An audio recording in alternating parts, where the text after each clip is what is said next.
Okay, so let's do this. We are going to make some KFC style chicken. And what we're making right now is the brine or the marinade that we want the chicken to soak in. So in there, I have about 2 cups of almond milk, and I just put in a good glug of lemon juice to make vegan buttermilk. You can't see it, but I'm doing the abbreviation, like the wave, the fingers in the air. So I'm going to add some smoked paprika. I just eyeball it, and I'm annoyed because every time I do it, I always open the small side instead of the big side, and I don't get enough out. There we go. Next, we are going to add some chipotle chili pepper. I love this stuff. It adds just the right amount of heat, and we're just going to add as much in as you want. It's yours. Do it your way. You don't even need to add this stuff if you don't want to. I add it just because I like to marinate the chicken. Next, I'm going to add in some sage. This is dehydrated sage.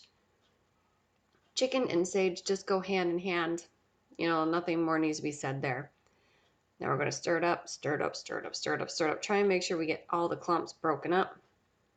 And then we're going to get our chicken. We're going to cut open the bag and then throw that away. And then get the chicken out and put it into this brine marinade, whatever you want to call it that. Then we're going to cover it and put it into the fridge. You don't see me do that because I need to wash my hands, yada yada, skippy dippy. Okay, so now cover it with cling wrap, put it in your fridge. Next, we're going to make the dredge. This is quite some hours later. So I just have in my bowl gluten-free flour, and this is the KFC style seasoning mix. I'll leave a link for it down below in the description box for those who don't know what it is or want to see or find out how to make it. I eyeball it. I want to be able to smell what I'm doing. Yes, I have children in the kitchen with me.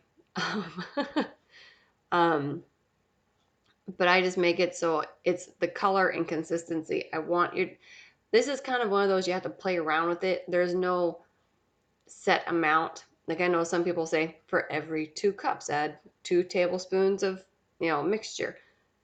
Personally, for me, I don't think that's quite enough. But, do what you need to do for yourself. Now, this I just sped up.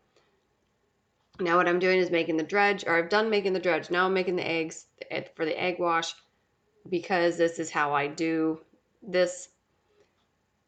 Okay, now putting that away. Getting my chicken out of the fridge. Getting my station set up. Boom, boom. Okay, so now what I do is I run away for a moment. Don't know why. Okay, we got our chicken. It goes into the floured seasoned mix. Then into the egg wash, then back into the floured seasoned mix, onto the cookie sheet. Now you want to let this sit for 30 minutes so the flavoring, the coating, the dredge has time to marinate into it, dry. It gets a little crusty and it makes a really nice coating when you go to deep fry it.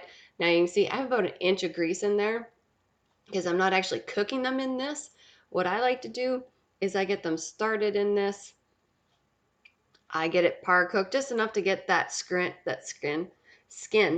nice and crispy and crunchy and delicious, and the chicken inside nice and moist.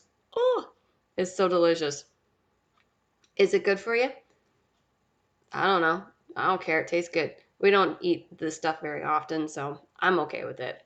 Now I'm just flipping it over. Yes, you can see it's slightly burnt. I had my smoke detector even went off. It's fun because I didn't turn the exhaust fan on quick enough. Seriously, I'm still learning that thing. All right, so here we go. Now what I like to do is I get a clean cookie sheet and a clean cooking rack. I put everything on top of it, and that way the grease can drip out of it. So by the time we're actually eating it, there isn't all that much grease in it. And I cook it in an oven at 425 for about 30 minutes, 45 minutes. It just depends on the thickness of the chicken. I cook it until the center comes out. Now with my thermometer, because my thermometer reads really weird, um, I have to wait until it comes out as like 195, I think it is, for chicken. I can't remember. It's really weird. Either that or poke it, and if the juice runs out clear, it's cooked. Okay, so into the oven it goes for about, I think I cooked that one for about 45 minutes, if I remember right. Oh, I'm yawning. Okay, so now we are checking the chicken. I got my mashed potatoes there, which were delicious, by the way. And I still have some in the fridge. I'm thinking about frying them for my lunch. But anyway, and then in the pot behind that, we got some kale. Yummy, nummy. And yes, the chicken is all cooked. And yes, I test numerous different pieces of chicken. Just because they're different sizes, I'd rather make sure it's fully cooked. All right, so there we go. There's a video. I hope you guys enjoyed it, and I'll see you again soon.